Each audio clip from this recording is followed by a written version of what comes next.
And Oh, dude, through hustle. hustle, baby. And through that, this is my the thing that brought us together, but it's the house that Bradley built. Right. One, I want you to explain it, but more than anything, I want to start off. How did you get involved with it? So, 2018, early 2019, I got signed to Law Records, which is a label. It's a reggae label, actually, owned by Pepper, the band, and Paul Milbury's the GM. So I just I met one of the guys from Pepper, Kaleo, in at one of my like working gigs in my hometown in Oceanside, and he just happened to be there, and we talked, and one thing led to another, and boom, signed. But I'm not reggae. Don't really fit in the stable super well, but they're like, you know what, you're part of the family.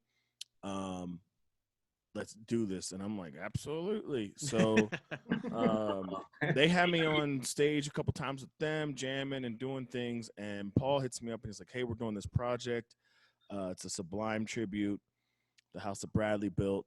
And it's going to benefit the Nowell Foundation, which is a foundation that provides medical assistance for addicted and troubled musicians and stuff like that.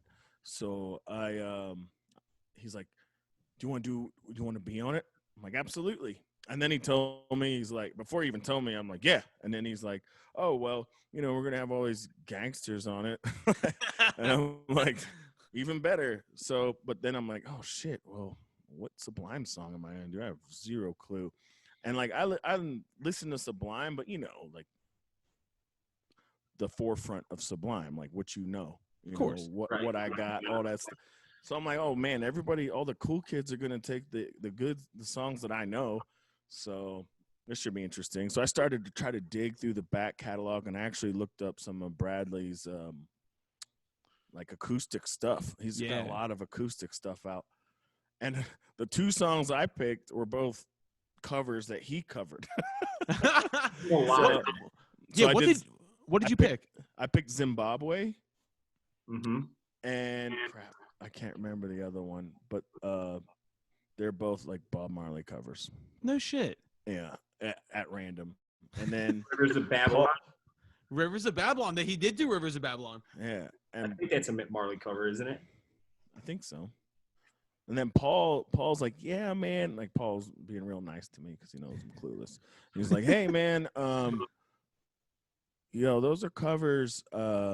What do you think about doing Under My Voodoo? And I'm like, let me listen to it.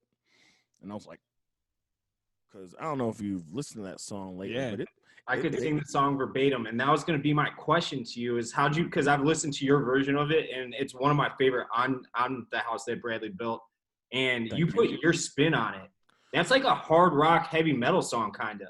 Yeah, it's like punk. It's kind of gnarly. It's like spitting your eye. Gnarly, bro. Spit in your eye, get it done kind of thing. So what I did was basically I heard a lot of their influence was obviously Hendrix. Yeah. And he's also one of mine. So what I did was I just dialed it back to like the 30s and did like a dirty kind of blues version. And then little Robert Johnson Dirt Floor cover of it. Right. And for me, like being able to, because it's a live recording, like I just tracked vocals and guitar at the same time. Oh, did you? Yeah, I was in, it was kind of a last minute deal. So I was at my buddy's house up in his like little home studio, and we were there all night because I'm like, dude, I got to get this done. I want to be on this record. Let's kill this shit. His name's Dom. And shout out to that guy. Shouts out Dom. So yeah, I was like, well, let's do it. And like, that's kind of my style anyway. So I just kind of dug deep. And in that style, for me, the less is more kind of thing, especially vocally, like let a certain lines ring, and then just kind of hit him with the feels more than anything. Oh yeah. And then for me, it was like the highlights, and I couldn't get some of the timing down. Like he has some crazy delivery. Yeah, he's all over the place too. Did you play to a click? No. Attaboy. That's what I'm talking about. Fuck a click, dude. This is my click. Goddamn right, dude. Especially if you're playing acoustic blues, you don't need a click. There's no click. You stomp your foot. That's what you do. Yeah. Right. And if it's just me, like you can. If there were other musicians involved, or we were gonna do post or something, I might have done a click. But yeah, man, it was as it flies in the air. That's how. Got to make it a little bit easier on the engineer and whoever's mixing it. There's nothing worse than going in and the engineer looking at you and go, dude, did you even play to a click? Was there a fucking metronome anywhere? Or did you just fuck this whole thing up? Yeah, I'm sure Paul was like, what the hell is what is